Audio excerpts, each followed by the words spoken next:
My name is Meredith. I just turned 22 like a week ago. My birthday was in September. My first ever relationship would have been in preschool. Preschool? Yeah. It would have been a kid named Mitchell. I remember he used to give me flowers on the playground. We'd have these little yellow kind of buttercups that would grow up and out of the grass. Some of this is memory from what my mom has told me.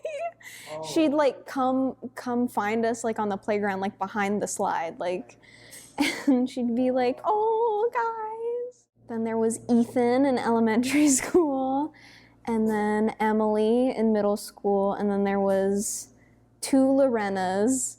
Well, at first, like, you know, I had kind of the experience of like pretty early on of being like, I don't like this guy, like what's kind of going on here? And having that thought and being conscious of it, and then like going into middle school and then like seeing a guy that was kind of cute, and I'm like, okay, do I just think he's cute or do I like him? And I'm like, I don't really like him, I just think his face is nice. And then I remember having kind of like a last-ditch effort to try and get like a full-on crush on a guy, because it was like my first time in middle school. I'm like 12 years old, trying to figure things out. And I remember this one guy, Matt, that would stand at the bus stop, and he was in chess club, and he had like a cast and like brown curly hair, and I'm like, okay, I'm gonna try and have like a meaningful connection with this dude, this random dude at the bus stop. Yes, I'm like, is it physically possible for me to like a man? And it just did not work out. And I'm like, I must be gay. I'm like, I am super in love with this girl, Emily, in class. She wears like basketball shorts. She's got these big, beautiful, like amber brown eyes and really long eyelashes. And I'm like, I have the feeling of wanting to kiss her. I do not feel that with Matt. I haven't really felt that with any guys. And I was like, remember thinking that was very strange. And I'm like, what if it's just not possible for me? And then I met, then I didn't meet Matilda. I met Lorena at like a Comic-Con, and we dated for a few months until it eventually kind of fell out because she hadn't come out to her parents quite yet. So that to me wasn't really a sustainable relationship, because the whole thing kind of felt like, you know, I can't really fully be myself when I'm around her, and it's this kind of weird thing where I feel like I'm kind of being hidden away and tucked in the closet where she's still at. Well, I remember my mom has always been very kind of like accepting.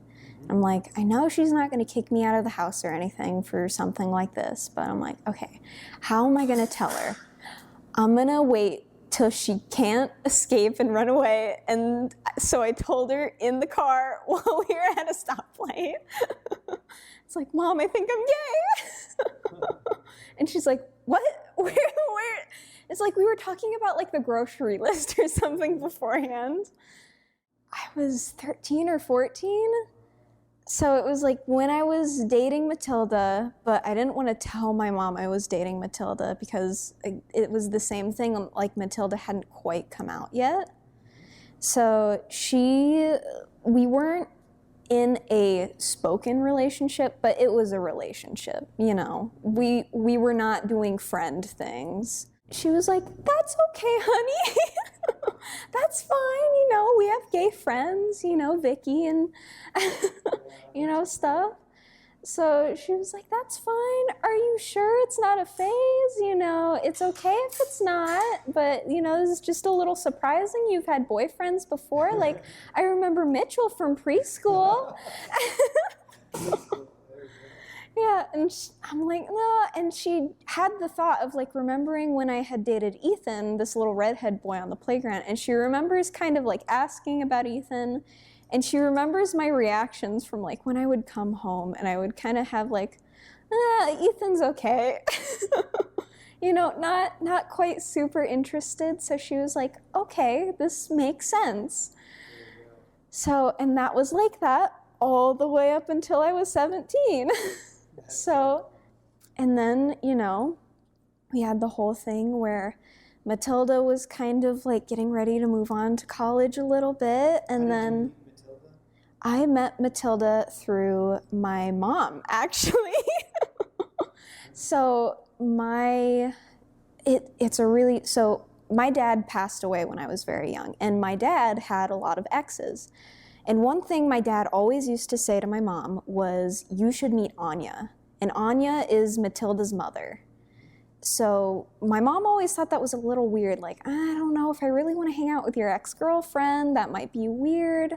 But after he passed away, she and Anya started talking over Facebook, and they became instant best friends. And she was like, oh my God, he was right. We totally were the same person. Like, this is the best. And then she was like, oh, Anya has a daughter your age, Meredith. This is wonderful. You guys can be best friends. And then we turned into a little bit more than best friends and didn't tell anyone. So, and then all that happened, and then the soap opera drama ensued where Matilda met like that one guy at a party. And you know, like little signs were sprinkled in here and there, like little red flags. Like she would kind of talk about the guy she met at a party. He's from Spain, you know. And then kind of like prom, my junior year came around, and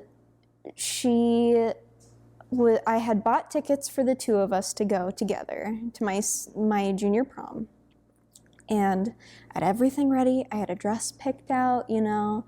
I had dinner plans before, and like the week before, she had told me like, oh, I can't go. I'm like, what? She's like, I have a friend who's moving away soon, you know, and he really wants me to go with him, and I don't know when I'm gonna see him again. So I'm like, okay, that's a little, you know, we kind of had this thing planned out, you know, it's like, it's prom, it's kind of a big high school event, you know, this is making me feel a little weird.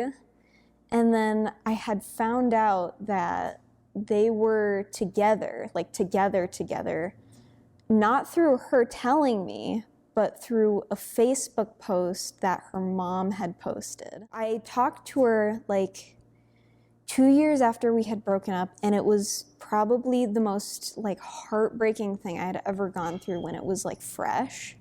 Because, you know, that's my first ever like love. She was my best friend, and like we had talked about what wedding dresses we were gonna wear when we got married, where like I'm gonna have the kids because she has like she was mostly sick because she had problems with her lower intestine, so she had a colonoscopy bag, so she couldn't get pregnant.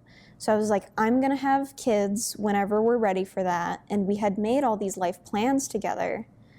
But apparently what had kind of happened in her mind is when I talked about that stuff, I wasn't fully being serious, because when she had had prior relationships with other guys that she had really liked, they would say the same things to her, but then not be serious. It was kind of like a fantasy daydream kind of thing. Like they're not actually going to do this stuff.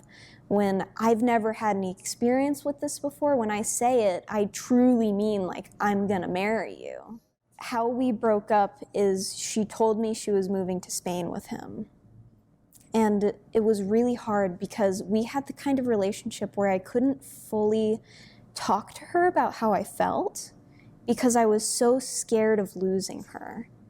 Like with Lorena, she was a girl I had kind of met, and like, I never really had like a huge connection with her. Like we never talked about wedding dresses or kids or anything like that, you know? She was fun and nice and lovely and pretty, but we never really had kind of that deep, like soul bonded, like you're my soulmate connection like I did with Matilda. So like, it felt so invalidating when I found out that she had just kind of gone and thrown away like 4 years of our lives for a guy that she had met at a party, in my eyes. Right. But you know, after kind of like taking some time away from that, oh my God, I still can't go to the sushi restaurant we went to when we had this talk. We like didn't even break up at her house. It was at the sushi style restaurant right next to the Target. So after that happened, that was like the most soul-crushing thing ever, and I didn't eat for about 2 days, and I like could not get out of my bed, and like that's when my mom kind of found out what had been happening. I had to miss a few days of high school because of that. Everyone asked where I was. They're like, Mary, are you okay? I'm like, not really, but I'll be okay eventually.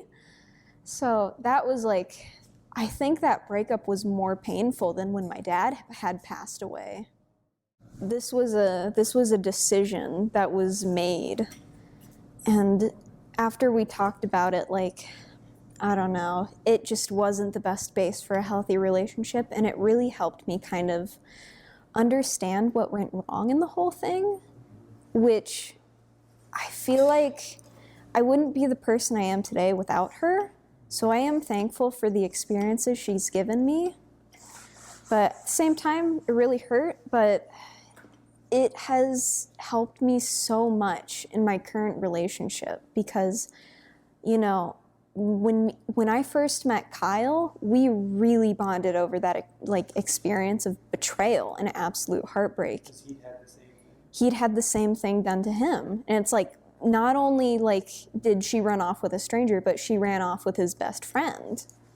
So he totally understood what I had gone through. Even though it had a less amount of time, but he had that same thing of having this kind of really strong connection with someone and then just being thrown away, what it felt like. Yeah. So we're like, oh my God, you know how that feels, so you won't do that to me. Right. That feels so safe and comfortable. Yeah. So when I met Kyle, I made the conscious decision, I'm gonna treat him how I wish Matilda had treated me. And here we are, almost 4 years later. Were you surprised when you felt attracted to him? I was so surprised. But you know what happened was I didn't figure out is I'm not bisexual, I'm biromantic, and I'm demisexual, which is on, I don't know if you know what the ACE spectrum is. Oh yeah. Well, explain it in case somebody doesn't. So demisexual is when you can only experience a physical attraction if you've developed an emotional attraction to the person first, which I thought was so odd, and I didn't really learn about that until a few years after dating Kyle, which after I learned about it, I was like, oh my God, that was kind of the missing puzzle piece. That's why I thought I was gay for so long, is because I had no guy friends. So I had never established a deep emotional connection with a guy before. So of course I wasn't really super invested in any of these guys I was going after. It's I thought they were pretty, but there's not really anything past that. You can think a woman is pretty and be I don't want to take her on a date. I still have family that's sort of like that I've kind of come out to, and when I was younger, that was a huge period of my life, a long period of time that I thought I was gay, from 12 to 17. At that point, that's most of your teen, that's all your teens, essentially. And it's not only that I've found someone that I was able to click with, I've found someone I'm able to properly communicate with, was the huge thing for me, because that's never something I had with Matilda. It's open communication and trust. I didn't realize how enormous of a factor that was in maintaining a healthy relationship, which in hindsight, it's so obvious that that's the true basis of everything, of any, even friendships. But you're 13, you don't realize that, and then you just build and build and build upon that all throughout your teens. You don't even realize everything that was truly wrong with that until you're out of it. It's it's not something really a parent can teach you. You just kind of gotta burn your hand on the stove yourself before you learn fire's hot. Things just happen for a reason, though. Knowing what I know now, had we gotten married, I don't know if it would have worked out. So it's a good thing timing worked out and things happened when they did, because by the time I had gotten into Dungeons and Dragons and I was ready to meet Kyle, you know. I was like, all right, I'm a year out of this whole mess, you know. I'm going in and I'm meeting a bunch of new people. I'm going to have an open mind and I'm going to just walk in the front door and see if anyone's cute. So I you know, Adam had been coming in with all the stories about Dungeons and Dragons. I offered to draw everyone's characters and like, he's like, all right, bring her in next week. And I go to his house and I'm like, I'm having the conscious thought, like, I'm gonna try and meet someone today. You know, this is new people that I've never met before. I'm gonna see, like, these people probably have a lot in common with me. I might connect with someone here. And if I do, I'm ready for that, you know? So I walk in there and I'm like looking around, I'm like listening to everyone's voices and I keep kind of like going back to Kyle. I'm like, you know, he's got a really cute nose. I really like how he kind of rolls up his sleeves. He's got a button up on, like, and he's got some dad sandals on. He's got his rainbows. He's got this really thick black hair that kind of sticks straight up like a hedgehog. And I'm like, I kind of really like that. Me, like, kind of having that romantic connection with Kyle was a big surprise to me for the most part. But for some, like, I kind of felt ready for it and kind of okay with it. Yeah, well, I'm getting a little bit closer. I kind of dipped my toes in the water, like, not too long ago, but I got kind of cold feet because I did this one piece of like fan art for this one girl that I watch on YouTube, and she plays this video game called Animal Crossing, and you're like this little villager running around in a town full of like animals, and they have all different personalities, and you can give them like clothes and stuff as gifts, and they'll wear like the cute little outfit and stuff. Like, you go around, you fish, you catch bugs, you like sit and like walk on the beach, and it's like really peaceful. And somehow she's managed to turn this like really peaceful kind of slice of life video game into this huge like kind of gossip tea time story. She's always kind of talking up like, oh my God, Marina the octopus is starting to hang out with Goose the chicken. And what if they're dating? Like, oh my God, Goose is such a playboy. And it's like this little guy who likes sports and stuff just running around in the game. And it's like, it's not that deep, but she has such like a prominent personality that she just cracks me up to watch her videos. So I put out like a little piece of fan art of her and like one of her villagers, and she put it up in her next video, and I was like, and it had my full name on there, and I'm like, uh-oh, this is, I know, it was so exciting, but it was also terrifying, because I've never had that sort of interaction with anyone on the internet before, let alone someone I've never met in person. Because up until this point, I've only ever made like art for my friends or family or for myself, just like as fun presents, or, you know, I'll draw whatever's going on in Dungeons and Dragons that week. But yeah, that was fun, but it was also terrifying. And I ended up taking it down and deleting my entire Twitter account after that. Even though I only had one thing on it, I was like, it's not that I think anything's gonna happen. It's just I have this experience of when I was younger, like 13 years old, and you all remember like how your art is when you're 13, you know, you've got like the little itty bitty sketch in the corner of your sketchbook, and you're like thinking like, oh, this is perfect, my masterpiece, the height of whatever I've done. And then like I remember feeling like, oh my God, I'm ready to post this. This is so good compared to everything else I've done. And I like had a whole DeviantArt account that I put up with like tons of drawings. What happened was the embarrassing part, not that my stuff got put up anywhere, but I lost the password to my account. And I remember going back and looking at it like 5 years later, and I remember just having like the absolute feeling of just cringing at my old stuff that I used to do. And I'm like, oh my God, I can't believe this is still up for people to see. Like, this is just the worst. I can't take it down anymore, you know? But at the same time, I don't know, it's a little bit fun because, you know, I don't have all those pieces anymore. So like my worst fear is like putting something up that I'm not fully confident in, that I'm not like, this is my best work I have at this time. And either having like a future employer look at it, or like having a friend find the account and being like, oh my God, you did this 4 years ago. Like, look at this, you know? Or like, I guess it's more my own internalized monologue about it of just being like, this isn't the best I could have done. Your story you told earlier about your wife really resonated with me about like how to find her in the gallery. It's like you look for wherever her painting is, and then you go to the opposite end as far as you possibly can, and that's where she is.